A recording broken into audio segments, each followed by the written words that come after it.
आज का हमारा विषय है आईपीसी 100 यानी कि इंडियन पीनल कोड 100। तो चलिए उसके बारे में जानकारी प्राप्त करते हैं।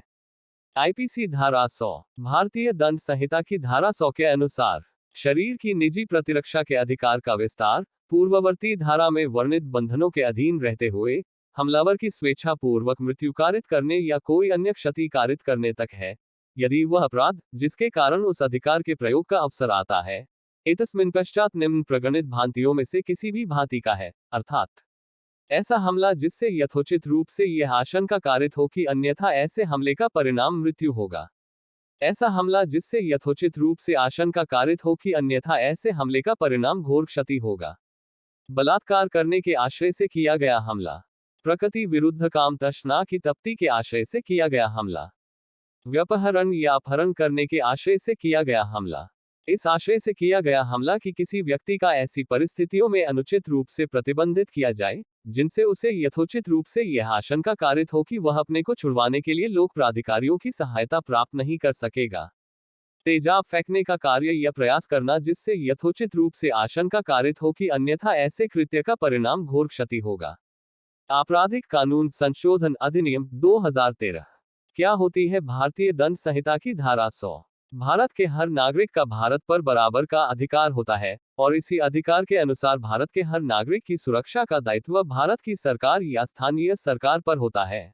पर क्या ये संभव है कि हर व्यक्ति को हर समय किसी भी परिस्थिति में तुरंत सुरक्षा उपलब्ध करवाई जा सके? इसका साधारण सा यह जवाब है कि ऐसा नहीं हो सकता है। इसीलिए भारतीय दंड संहिता की धारा 100 के अंतर्गत हर नागरिक को अपने शरीर की निजी तौर पर उसके शरीर पर हुए घातक हमले या हमले की आशंका होने पर अपने शरीर की रक्षा करने का अधिकार प्रदान किया गया है, परंतु आवश्यकता पड़ने पर इस अधिकार को किन परिस्थितियों में और किस हद तक प्रयोग किया जा सकता है, यह आईपीसी की इस धारा में विस्तार से बताया गया है। भारतीय दंड संहिता की धारा 100 के लिए आवश्यक तत्व।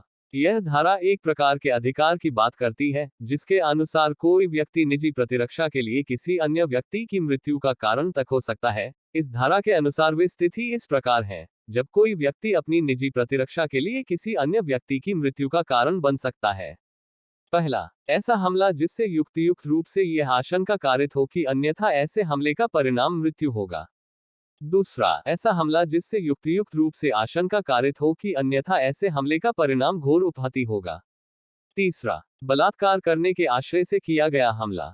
चौथा, प्रकृति विरुद्ध काम तृष्णा की तृप्ति के आशय से किया गया हमला। पांचवा, व्यपहरण या अपहरण करने के आशय से किया गया हमला। छठा, इस आशय से किया गया हमला कि किसी व्यक्ति का ऐसी परिस्थितियों में सदोष परिरोध किया जाए जिनसे उसे युक्तियुक्त रूप से यह आशंका कारित हो कि वह अपने को छुड़वाने के लिए लोक प्राधिकारियों की सहायता प्राप्त नहीं कर सकेगा। सातवां, तेजाब फेंकने का कार्य या प्रयास करना जिससे यथोचित रूप से आशंका कारित हो कि अन्यथा ऐसे कृत्य का परिणाम घोर क्षति होगा। धारा 100 में वकील की जरूरत क्यों होती है? भारतीय दंड संहिता में धारा 100 किसी व्यक्ति को एक प्रकार का अधिकार प्रदान करती है। इसके अनुसार यदि किसी व्यक्ति से अपनी खुद की जान बचाने के लिए किसी अन्य व्यक्ति की मृत्यु हो जाती है, किंतु वह व्यक्ति उस मरने वाले व्यक्ति की हत्या नहीं करना चाहता था, किंतु उसे खुद की जान बचाने के लिए ऐसा करना जरूरी था, तो ऐसे व्यक्ति को कुछ स्थितियों में कानूनन सजा नहीं दी जाती है। लेकिन इस बात की जानकारी के लिए आपको एक ऐसे वकील की आवश्यकता होती है जो आपको आपके अधिकार के बारे में जागरूक कर सके, क्योंकि ऐसे अपराध में किसी भी आरोपी का बच निकलना बहुत ही मुश्किल हो जाता है। इसमें आरोपी को निर्दोष साबित कर पाना बहुत ही कठिन हो जाता है। ऐसी विकट परिस्थिति से निपटने के लिए केवल एक वकील ही ऐसा व्यक्ति हो सकता है जो किसी भी आरोपी को बचाने के लिए उचित रूप से लाभकारी सिद्ध हो सकता है।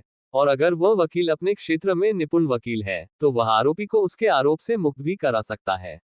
और खुद की जान बचाने के लिए किसी अन्य व्यक्ति की मृत्यु का कारण बनने के मामलों में ऐसे किसी वकील को नियुक्त करना चाहिए जो कि ऐसे मामलों में पहले से ही पारंगत हो और धारा 100 जैसे मामलों को उचित तरीके से सुलझा सकता हो, जिससे आपके केस को जीतने के अवसर और भी बढ़ सकते हैं।